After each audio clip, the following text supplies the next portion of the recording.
Bismillahirrahmanirrahim. Assalamualaikum warahmatullahi wabarakatuh. Alhamdulillah wassalatu wassalamu ala habibina wa syafi'ina rasulillah wa ala alihi wa sahbihi wa man walah wa tabahudah. Allahumma akhrijna min dhulumatil wahm wa akrimna binuril fahm waftah alaina bima'rifatil ilm wa sahil akhlaqna bil hilm waj'alna mimman yastami'una al-qawla fayattabi'una ahsanah. Subhanaka la ilma lana illa ma 'allamtana innaka antal alimul hakim wa la haula wa la quwwata illa billahil aliyyil azim. Allahumma 'allimna ma yanfa'una wa zidna ilma wa ba'd. Oke, ini kita melanjutkan materi yang kemarin. Kemarin kita sampai pada dalil yang pertama dari mazhab pertama. Sekali lagi, pembahasan kita sekarang dan beberapa pertemuan yang akan datang kita sedang membahas tentang definisi ilmu. Definisi ilmu ya. Pertanyaan dasarnya, ilmu itu apa? Kemarin udah kita jawab. Satu mazhab mengatakan enggak, definisi ilmu itu tidak perlu definisi. Yang tidak perlu definisi, yang tidak perlu penjelasan itu bahasa ininya apa? Disebut sebagai apa? Doruri gitu ya. Doruri itu apa terjemahannya apa? Ya, bersifat aksiom. Jadi kesimpulan mazhab pertama mengatakan bahwa ilmu itu makna ilmu. Sekali lagi ya, bagi yang baru hadir, pembahasan kita sekarang ialah seputar definisi ilmu. Soal kenapa kita harus membahas tentang ilmu, saya sudah jelaskan kemarin di awal, apa di mana relevansi pembahasan ilmu dengan ilmu kalam, sudah saya jelaskan panjang lebar kemarin. Nah, sekarang kita akan melanjutkan argumen dari mazhab pertama ini. Sebelum kita masuk, sedikit mengulang. Mazhab pertama yang mengatakan bahwa makna ilmu bersifat aksiomatik itu punya dalil. Dalilnya sudah kita bahas ya. Saya mau nanya satu orang, di mana letak kelemahan dalil pertama itu? Apa yang kita sudah jelaskan? Di mana letak kelemahan dalil pertama? Di sini ada. Saya sudah jelaskan di sini. Halaman 30 tadi berapa ya? Halaman 31. Sebentar.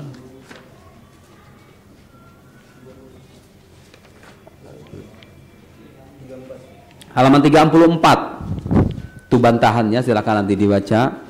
Apa intinya kemarin tuh? Ini hadir kemarin kan? Apa intinya?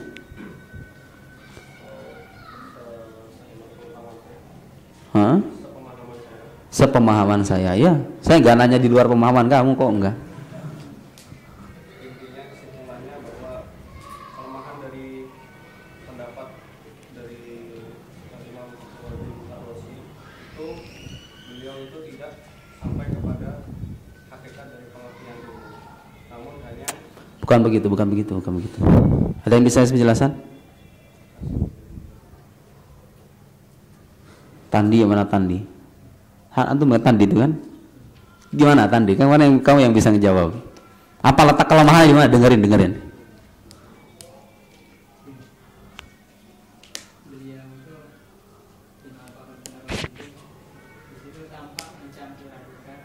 Bagus. Itu kata kuncinya. Itu ada halaman 34 paragraf bukan paragraf. Baris akhir itu. Jadi itu saya bilang. Jadi kelemahan argumen di atas ada nggak?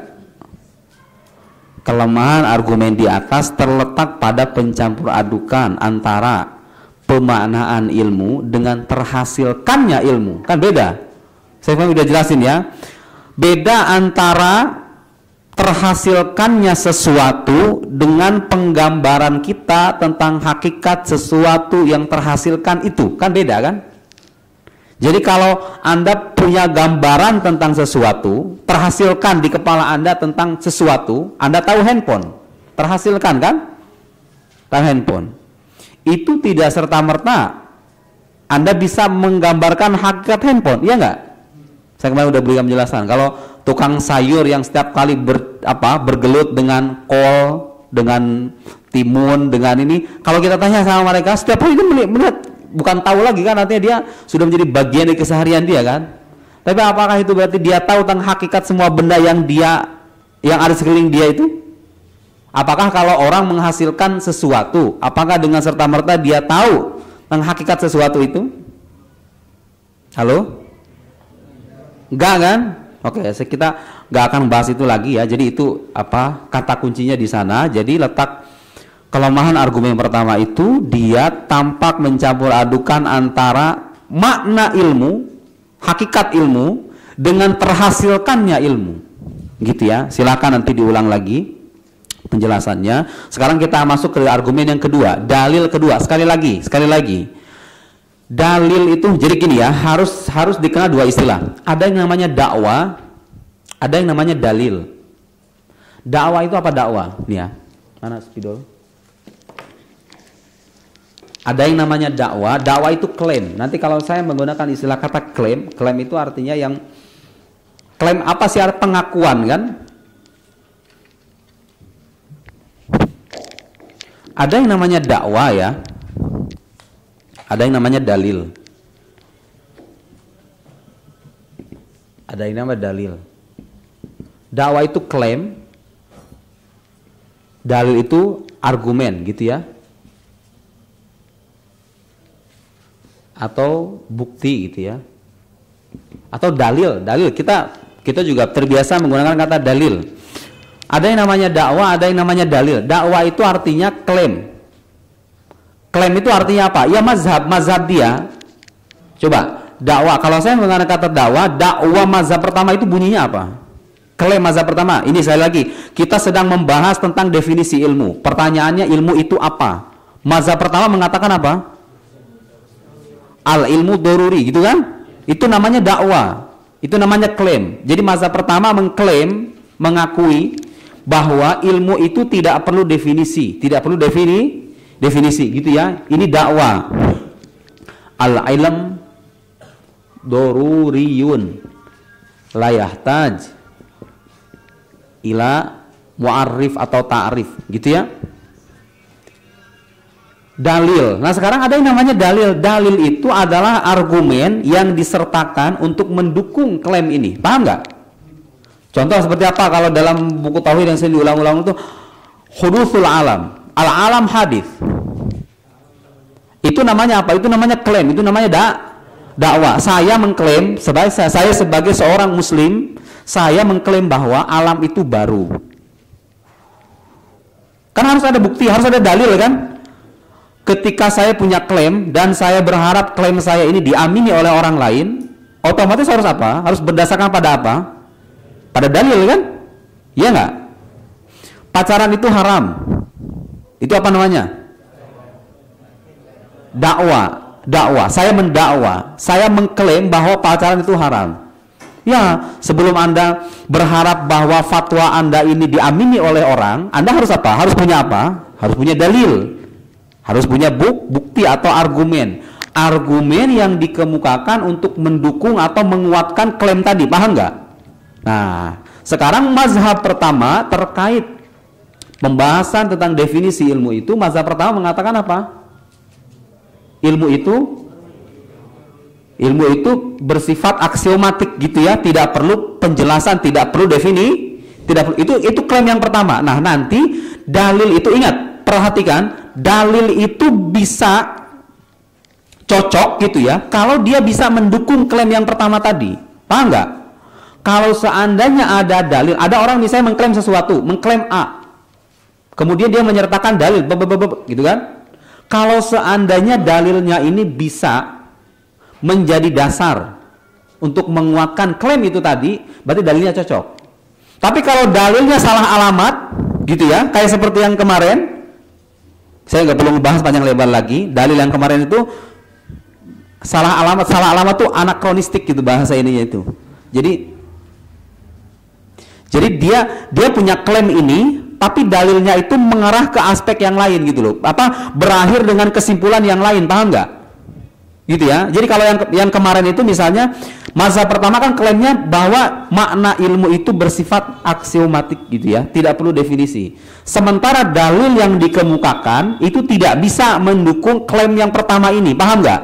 Kesimpulan kita kan begitu kemarin, berdasarkan penjelasan yang kemarin, gitu ya. Bagi yang hadir kemarin, jadi dalil yang pertama yang sudah kita bahas di pertemuan kemarin itu tidak bisa tidak bisa mendukung atau memperkuat klaim yang dikemukakan oleh mazhab pertama itu.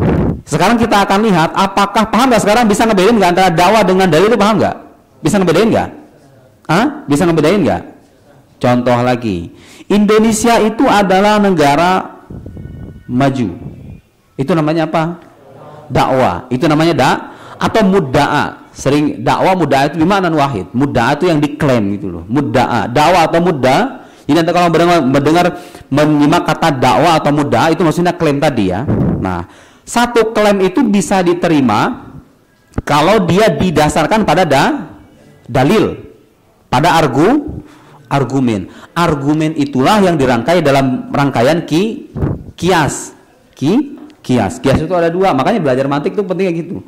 Ini juga menjadi bukti ya bahwa, jadi kamu kalau nanya dari mana asalnya argumen-argumen yang berupa kias itu, idza kana kadza fakada, idza natijah, ada premis minor, ada premis mayor, ada konklusi gitu loh. Itu dari mana asalnya? Dari Yunani, dari Aristoteles. Ya, sebagai bukti juga bahwa dalam pembahasan akidah itu kita nggak apa-apa mengambil tradisi filsafat yang positif gitu kan. Jadi dulu para ulama muslim itu mengadopsi gagasan-gagasan Aristoteles, terutama dalam logika ya. Tujuannya begitu. Tujuannya karena ilmu ini dipelajari oleh musuh, dua tanda petik, oleh musuh Islam. Jadi kalau musuh saja menggunakan senjata ini, maka dengan senjata yang sama kita bisa gunakan itu untuk mendukung, untuk apa? Untuk mengokohkan agama kita gitu ya, nggak masalah. Jadi filsafat itu seperti yang saya bilang, tidak semuanya negatif, tidak semuanya positif. Yang positif bisa kita ambil, yang negatif bisa kita buang, selesai sudah, gitu ya. Jadi itu ada unsur-unsur filsafatnya juga. Ya, logika itu berasal dari Yunani, gak bid'ah, cuman bid'ah yang baik gitulah, bid'ah hasanah kan gitu. Jadi kalau ditanya boleh nggak kita mengadopsi ajaran filsafat untuk apa dimasukkan dalam pembahasan akidah, boleh aja selama dia tidak bertentangan dengan dasar-dasar keyakinan dan selama dia bisa dijadikan jalan, bisa dijadikan dasar ya untuk memperkokoh keyakinan. Apa masalahnya kan gitu. Oke, kita akan lihat ya dalil yang kedua ini. Perhatikan dalilnya. Ada halaman 22. Halaman 22. Dalilnya bunyinya begini. Laukana, saya udah terjemahkan tuh. Kurang apa coba? Dijelasin, dikasih terjemahan, dijelasin lagi. Kurang apa? Hasil penjelasan ini akan dijelaskan lagi coba. Kamu gak paham juga, disuruh nanya. Gak mau nanya, ya salah sendiri, itu mau udah selesai. Kedua, dalil kedua, lihat dalil kedua, halaman 34 ya. Harusnya sih dibaca, nggak dibaca sekarang, harusnya sebelum kesini dibaca. Kita akan baca teks ini ya dulu. Ad-dalil atsani, laukana tasawwuru bacanya. Tasawwuru. Kenapa? Isim kana. Laukana tasawwurul ilmi kasbian, kalau seandainya, ingat ya, tasawur, enggak, kamu kalau dari awal kita membaca kalimat tasawur, kata tasawur. Tasawur itu arti sederhana, arti harfiahnya kan gambaran. Gambaran. Tapi yang dimaksud itu bukan hanya sekedar gambaran, tapi apa? Penggambaran hakikat, yaitu dengan definisi gitu ya. Di definisi, pendefinisian. Karena boleh jadi yang kemarin, kalau kita ngacu lagi ke bahasan yang kemarin, kita kan mengatakan terhasilkannya sesuatu itu tidak serta-merta membuat kita mampu untuk mendefinisikan sesuatu yang terhasilkan itu. Gitu kan? Al-husul ala syai' la yalzam tasawwur dzalika syai', gitu kan? Ini kalau sekedar gambaran saja memang iya. Jadi kalau Anda sudah terhasilkan di kepala Anda tentang sesuatu, itu artinya Anda bisa menggambarkan sesuatu yang terhasilkan itu, kan? Iya enggak? Benar enggak? Kalau saya sekarang, nih, kamu menyebut kata spidol, tergambarkanlah kata spidol. Tergambar nggak? Terhasilkan dan tergambar kan? Tapi bukan itu maksud kita.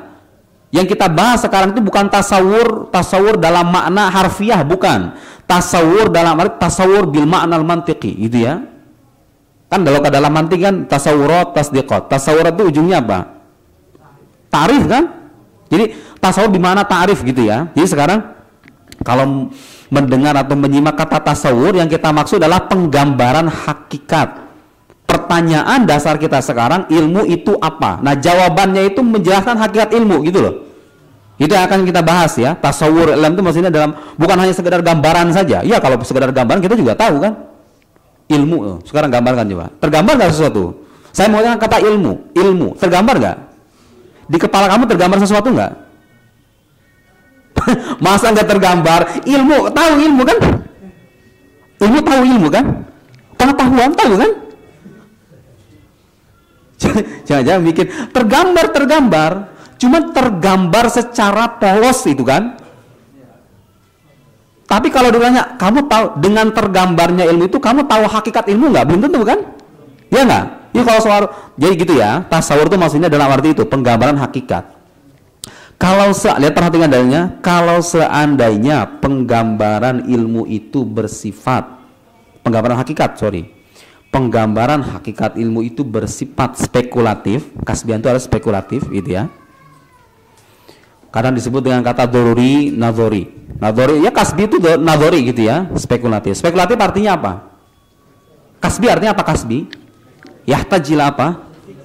Yahtaj ila ta'ammul, yahtaj ila i'malil fikr, yahtaj ila tafkir, yahtaj ila ta'rif. Kalau dalam konteks pembahasan kita sedang membahas tentang definisi ilmu, butuh pada definisi. Kalau seandainya penggambaran hakikat ilmu itu butuh pada definisi, gitu kalau mau saya perjelas, maka, maka ini beda lagi. Dalil yang pertama yang kita bahas kemarin itu kiasnya itu kias hamli. Kias hamli itu silogisme kategoris gitu ya. Ada premis minor, ada premis mayor, ada konklusi gitu kan? Apa bunyi? Masih ingat nggak bunyi dalil yang kemarin bunyi apa? Al ilmul mutlaq sabiqun alal ilmi daruri wa kullu ma kana sabiqun al ilmi daruri fahuwa daruri. Idzan al ilmu mutlaq daruri gitu kan? Itu namanya kias hamli. Kias hamli. Ada premis minor, premis mayor, ada konklusi. Gitu ya. Nah, sekarang ini yang dirangkai dalam argumen kedua ini itu namanya kias istisnai. Bisa dihapus nggak? Silakan dihapus. Lumayan ada ruang. Ini namanya kias istisnai. Kias istisnai itu kias yang premis nanti dibalik ya.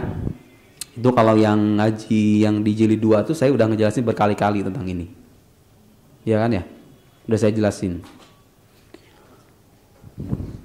Mana? Oke. Saya tulis ya. Jadi kalau dalam kias istisnai, kenapa dia namanya kias istisnai? Kenapa? Karena ada adatul istisna. Ada kata lakin, coba lihat tuh. La ada ila tasawwuril ilmi binafsihi awid daur lakin natali. Ada kata lakin kan? Lakin itu apa kalau dalam ilmu nahwu? Adatul istisna kan? Makanya kiasnya namanya kias istisnai. Gitu ya. Kita tulis laukana tasawur al ilmi kasbian, apalagi la ada ila tasawuril ilmi binafsihi awid daur. Ini namanya premis mayor. Al-muqaddimah al-kubro. Premis mayor. Nah, biasanya kan kalau dalam kias hamli kan yang awal yang premis minor kan? Iya kan? Ya enggak? Biasanya kan gitu, muqaddimah sugro, muqaddimah kubro, natijah gitu kan? Iya enggak? Jilbab itu berguna untuk menutup aurat. Setiap pakaian yang berguna untuk menutup aurat itu wajib dikenakan. Jilbab itu wajib dikenakan. Itu namanya apa? Itu namanya kias hamli. Ada muqaddimah sugro, muqaddimah kubro, ada natijah. Gitu kan? Ini muqaddimah sugronya di awal. Tapi kalau kias istisna itu dibalik. Yang awalnya menjadi muqaddimah kubro itu premis mayor. Yang kedua yang ada lakinnya itu menjadi premis minor ya. Saya tulis gimana ya? Muqaddimah sughra. Premis minor. Premis minor gitu ya. Apa bunyinya? Lakinna tali. Tali itu yang mana? Ini saya perjelas aja ya. Tali itu yang mana? Tali itu yang mana? Nah, lihat ke sini, lihat ke sini. Ada yang namanya muqaddam, ini namanya apa? Ini tuh namanya qadiyah. Qadiyah syartiyah. Proposisi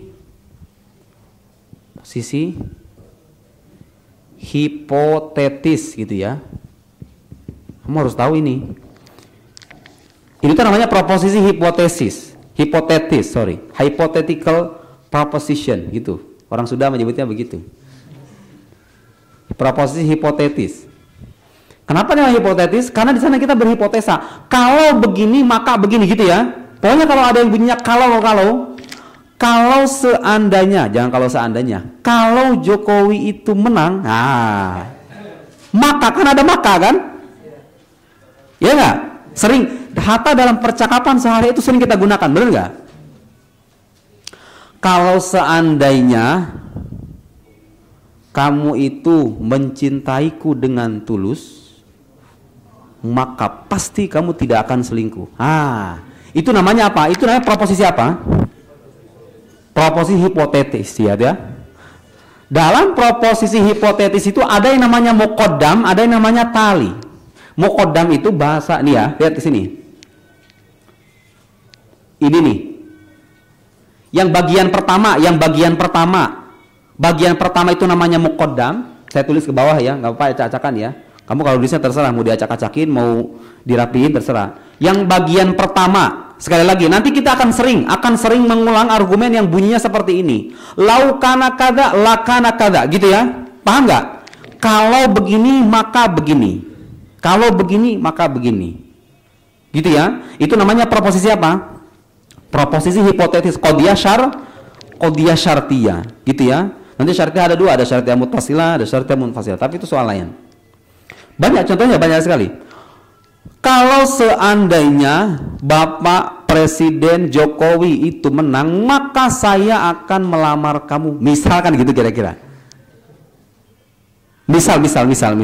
Kalau seandainya saya lulus ujian nanti, maka saya akan bla bla bla. Ya, itu namanya apa? Itu qadiyah syartiyah, paham ya? Ada bagian pertama itu namanya muqaddam. Muqaddam itu bahasa ininya. Ini namanya muqaddam. Muqaddam itu artinya anteseden gitu. Anteseden. Ini penting loh. Anteseden. Bagian kedua ini yang ini nih. Ini namanya tali. Bukan tali rapia yang bukan tali ini, pengikat bukan. Tali. Talayatlu, mana talayatlu? Tala itu kan artinya setelah kan, datang setelah gitu kan? Yatlu, talayat.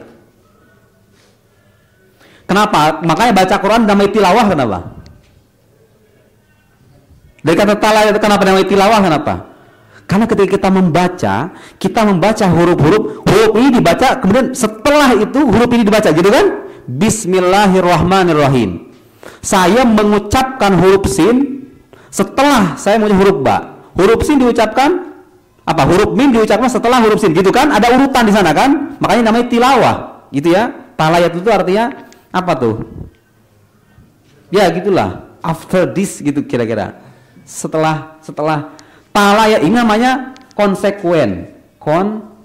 Ini akan saya ulang-ulang ya. Pokoknya nanti kalau mendengar argumen lau kana kada la ada ila kada, lau kada la kana kada, lau kada la kana kada, gitu ya. Itu namanya proposisi hipotetis, qadiyah syartiyah, konsekuen. Makanya ada kata konsekuensi kan? Iya nggak? Sering kita mengenal istilah konsekuensi kan? Kalau kamu melakukan ini maka konsekuensinya gitu kan? Iya nggak? Itu artinya apa? Itu artinya ada keterkaitan. Harus ada keterkaitan antara yang pertama dengan yang kedua. Nah, lihat ke sini. Saya ulangi. Ini namanya qadhiyah syartiyah. Dalam qadhiyah syartiyah itu ada yang namanya muqaddam. Muqaddam itu apa nih? Anteseden, gitu ya. Ada yang namanya anteseden, ada konsekuen. Yang bagian kedua itu namanya konsekuen. Lihat, coba lihat terjemahannya. Kalau seandainya ilmu itu makna ilmu itu bersifat spekulatif, maka yang setelah kalau itu namanya apa? Anteseden, muqaddam. Kenapa namanya muqaddam? Kenapa? Karena dia didahulukan. Muqaddam karena didahulukan kan? Ya enggak? Paham enggak? Muqaddam. Terjemahannya apa? Anteseden. Kalau gini, maka yang setelah maka itu namanya apa? Bagian keduanya. Itu tali atau konsekuen. Antesedennya bunyinya apa? Kalau seandainya ilmu itu bersifat spekulatif, maka konsekuensinya ada dua konsekuensi yang disebutkan oleh penulis. Maka akan terlahir dua konsekuensi. Apa? Pertama, ilmu itu akan didefinisikan dengan dirinya sendiri, gitu ya. Tasawwur alam binafsi itu maksudnya begitu. Atau terjadi daur. Mana daur? Daur itu tulis tawakuf. Sebenarnya kamu kalau nulis di Google apa itu daur itu, udah ada tulisan saya tuh. Coba aja nanti pulang ke rumah apa itu daur itu, udah ada tulisan, udah jelas. Letak kebatilannya di mana? Kan kata daur batil. Letak kebatilannya di mana? Contoh-contohnya apa? Macam-macamnya apa? Udah saya jelasin. Kalau mau yang lebih jelas nanti ya, tulis aja. Daur itu tawaqqufus syai'. Nah, jadi kita sebelum menilai apakah argumen ini kuat atau tidak, kita akan preteli satu persatu, gitu ya, gitu. Belajar yang benar tuh begitu. Jadi sebelum kita simpulkan, ini kesimpulannya benar atau salah, kita preteli dulu satu persatu, gitu ya. Daur itu tawaqqufus syai' ala ma yatawaqqafu alai. Perlu saya artiin nggak? Coba artiin. Bergantungnya sesuatu kepada sesuatu yang bergantung pada sesuatu itu. Ulangi. Terjemahannya kalau daur itu ya, bahasa Inggrisnya itu vicious circle. Circle kan, lingkaran. Daur kan lingkaran setan, vicious circle. Karena nggak jelas. Ini nanti saya berikan contoh nanti. Bergantungnya sesuatu kepada sesuatu yang bergantung pada sesuatu itu. Ngerenyit begini, gimana itu katanya? Saya nggak bisa mencerna. Memang ia tidak bisa dicerna karena itu dia mustahil. Nih, A dan B. Nanti kalau saya rinciannya akan saya jelaskan. A dan B sebagai contoh sederhana. A dan B. A ini diciptakan oleh B, tapi B juga diciptakan oleh, A bergantung pada B, tapi B juga bergantung pada A gitu loh. Mungkin nggak? Nih, saya beri contoh lebih konkret ya, dalam contoh sehari-hari. Misalnya begini, kamu punya pacar kamu bilang begini, kamu baru bisa menjadi suamiku, atau jangan, kamu boleh menjadi pacarku setelah kamu datang ke rumah ayahku. Tetapi kamu tidak akan bisa datang ke rumah ayahku sebelum kamu menjadi pacar aku, gitu loh. Mungkin nggak? Mungkin nggak? Nggak bakal kawin jadi ya kan? Mau ke sini. Jadi dia bilang, kamu baru bisa menjadi pacarku setelah kamu datang ke rumah ayahku. Tetapi kamu baru bisa datang ke rumah ayahku setelah apa? Paham nggak? Itu mungkin nggak? Contoh lain. Kamu boleh mengajar di Sahah Tijaniyah kalau kamu sudah selesai kuliah. Tetapi kamu baru bisa selesai kuliah kalau kamu sudah menjadi pengajar di Sahah Tijaniyah. Itu mungkin nggak? Mungkin nggak? Itu namanya daur. Tawaqquf syai' ala ma yatawaqqafu alai. Gitu ya. Paham nggak? Kalau suatu saat nanti pacar kamu gila ngomong kayak gitu kan, nah, itu mustahil. Gak mungkin. baru bisa menjadi pacar kalau dia datang ke rumah ayahnya. Tapi dia gak bisa dekat. Atau begini, kamu baru boleh menjadi pacarku kalau kamu sudah jadi orang kaya. Tetapi kamu baru bisa menjadi orang kaya setelah kamu jadi pacarku, gitu mungkin nggak? Gak mungkin juga. Itu namanya daur. Paham nggak? Dan itu mustahil, gitu ya. Nanti ada dua cara, daur soriyah, daur mudbar. Nanti ya penjelasannya. Kalau ada bahasa secara khusus ya, bahasa tentang daur. Jadi kembali ke argumen di sini. Argumen di sini menyatakan kalau seandainya pemaknaan atau penggambaran hakikat ilmu itu bersifat spekulatif, maka konsekuensinya tuh konsekuen. Maka pokoknya yang setelah maka itu namanya apa? Konsekuen. Banyak contohnya ya. Dalam percakapan sehari-hari kita sering menggunakan itu. Kalau begini maka begini, kalau begini maka begini, kalau begini maka begini, gitu kan? Ini ada antecedent atau konsekuen. Kemudian ini premis mayor, yang kedua namanya premis minor. Premis minor mengatakan begini, lakin natali. Loh, sekarang ada kata tali. Kamu udah paham sekarang tali yang mana? Tali yang mana? Nih. Tali yang mana? Ini nih. Tasawwur al-alam binafsi awid daur. Ini ada dua. Satu, saya beri nomor ya. Dua. Ini konsekuen. Jadi argumen ini mengatakan kalau seandainya penggambaran hakikat ilmu itu bersifat spekulatif. Spekulatif artinya apa? Yahtaj ila ta'rif, gitu ya. Kalau seandainya penggambaran hakikat ilmu itu bersifat spekulatif, maka konsekuensinya ada dua. Konsekuensinya apa? Pertama, ilmu didefinisikan dengan dirinya sendiri atau terjadi daur, gitu kan? Lakin natali batil. Tetapi konsekuensi yang tadi, yang bunyinya yang dua tadi itu, tasawwur lam binafsihi, dan apa lagi? Wadaur, lakin natali batil. Batil. Jadi begini, lihat ke sini. Cara. Oke, kita berhenti dulu ya.